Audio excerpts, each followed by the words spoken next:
Dear guys, कैसे हैं आप लोग। उम्मीद है कि आप लोग अच्छे होंगे। चलिए आज के लेक्चर में हम लोग एक नया टॉपिक लेके मैं आया हूं आपके लिए। और मैं बता दूं कि ये वीडियो स्पेसिफिकली स्टूडेंट्स डिप्लोमा के लिए बनाता हूं मैं। और उसमें ये जो टॉपिक है ये यूनिवर्सल टॉपिक है, हर कॉम्पिटिटिव एग्जाम्स में और हर जगह ये पूछा जाता है। तो आज का जो मेरा टॉपिक है वो है अनसीन पैसेज। ठीक है, तो अनसीन पैसेज होता क्या है, इसको कैसे हल करें और कहीं ना कहीं से ये टॉपिक कैसे सॉल्व किया जाए। ये इतना बर्निंग टॉपिक है जो कंपटीशन से लेकर के हर परीक्षा में ये पूछा जाता है। तो हम इसको टैकल करना, कैसे आंसर देना है, ये सब आज हम लोग बात करेंगे। देखिए, मैं बात करता हूँ कि अनसीन पैसेज पहले होता क्या है। जैसा कि शब्द ही आपको मीनिंग दे रहा है, अनसीन का मतलब अन मतलब जो देखा ना गया हो, अनसीन। अनसीन मतलब जो पहले सी का थर्ड फॉर्म सीन है, unseen.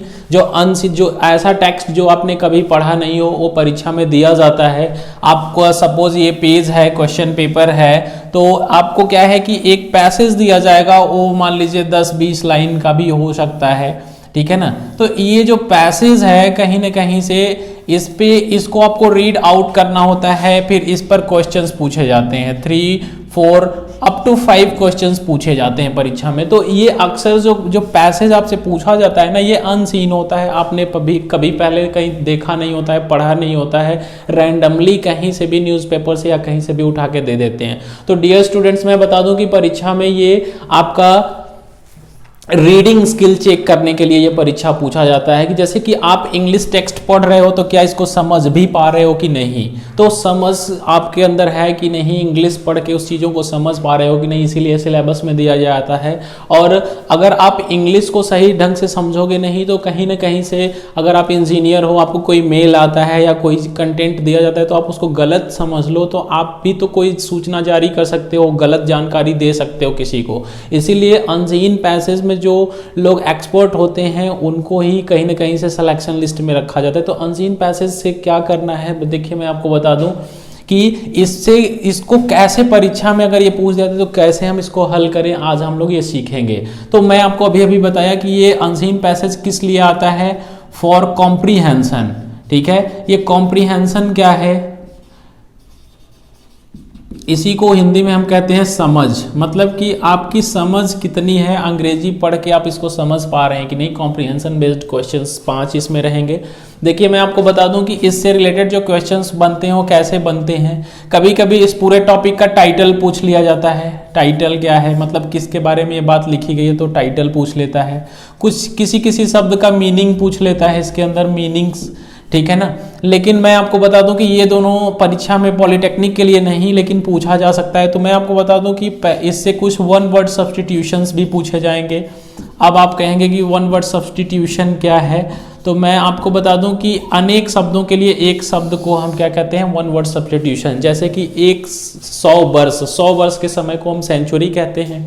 The person who believes in God, उसे हम थीइस्ट बोलते हैं। जो नहीं बिलीव करता है ऑथीइस्ट बोलते हैं। ठीक है, जो वन हु ईट्स हर्ब्स है ना, उसे हार्बीवोरस कहते हैं। जो मांस खाता है उसे कार्निवोरस कहते हैं। तो ये सब क्या है ना कि वर्ड्स वन वर्ड सब्स्टिट्यूशन है। ठीक है, तो आपके परीक्षा में वन वर्ड सब्स्टिट्यूशन पूछा जा सकता है, इसी पे बेस्ड पूछेगा। ठीक है, दूसरा आपको एंटोनिम सिनोनिम भी इससे भी पूछ लेता है, एंटोनिम्स और सिनोनिम्स। तो ये आप जानते ही हैं। एंटोनिम और सिनोनिम्स क्या है कि सिनोनिम्स मतलब समान अर्थ वाले शब्द और एंटोनिम्स मतलब विपरीत अर्थ वाले शब्द।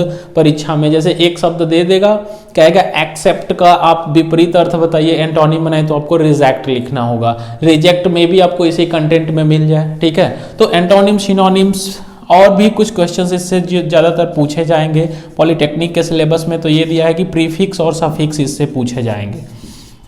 चलिए हम बात कर लेते हैं प्रीफिक्स और सफिक्स क्या है। प्रीफिक्स का मतलब किसी भी शब्द के पहले कुछ जोड़ दिया जाए तो वो क्या हो जाएगा। जैसे नोन शब्द है, इसमें हम अन जोड़ दें तो ये क्या हो जाएगा, अननोन। तो UN इसका प्रीफिक्स है, किसी शब्द के पहले जुड़ जा रहा है।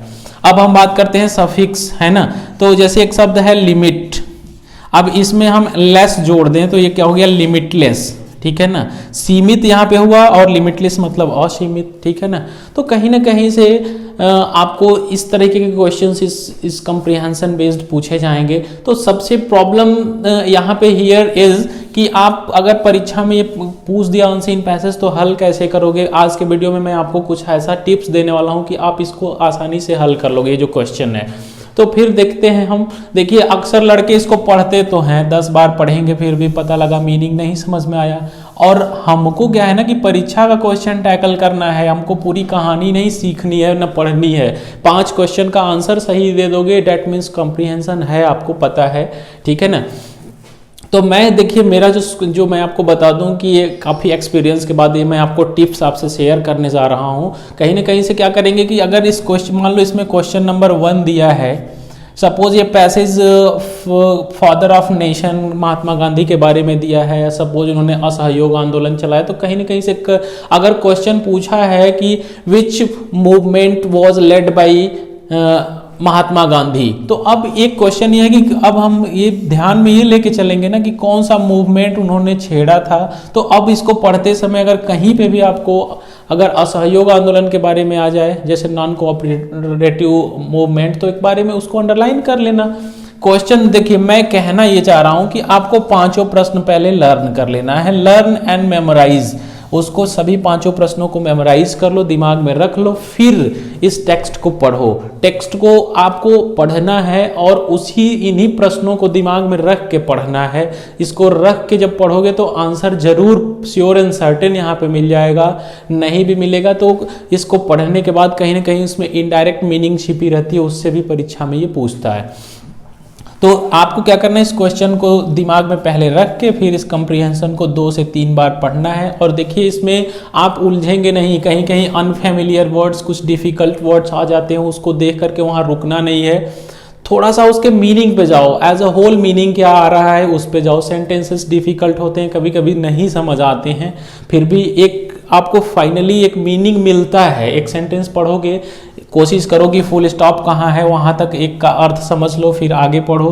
अर्थ को समझते हुए जब हम इस प्रश्नों का उत्तर दे देते हैं तो ये आपको परीक्षा से रिलेटेड, इसमें देखिए मोर देन 5 मार्क्स का 5 से 8 नंबर का ये परीक्षा में पूछता है ना। डिपेंड्स ऑन वेरियस एग्जामिनेशंस, कहीं 5 का कहीं 8 का है। तो आपको मैंने यही बताया है कि आपको क्या करना है कि पहले क्वेश्चंस को लर्न करना है, उसी को keeping in view all those questions, इसको रीड आउट करना है इस अनसीन पैसेज को, फिर आंसर को देना है। जहाँ कहीं पे भी इसका आंसर कहीं नजर आए पेंसिल से आप इसे अंडरलाइन कर लें, फिर 1-2 बार मैच करके फिर आंसर लिख दें। आंसर 1 लाइनर होते हैं या तो कभी कभी देखिए टाइटल, मीनिंग या 1 वर्ड सब्स्टिट्यूशन पूछता है।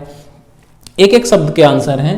टाइटल मतलब what is the title of the unseen passage given over here. तो अगर मान लो ये पॉल्यूशन के बारे में दिया तो टाइटल क्या होगा, पॉल्यूशन होगा। अगर ये पॉपुलेशन के बारे में दिया तो टाइटल पॉपुलेशन हो जाएगा, ठीक है। तो ये आपका फाइनल कॉम्प्रिहेंशन पे मेरा पहला वीडियो है, आप बने रहिए। दूसरे वीडियो में मैं अनसीन पैसेज से रिलेटेड और जानकारी आपको दूंगा। धन्यवाद।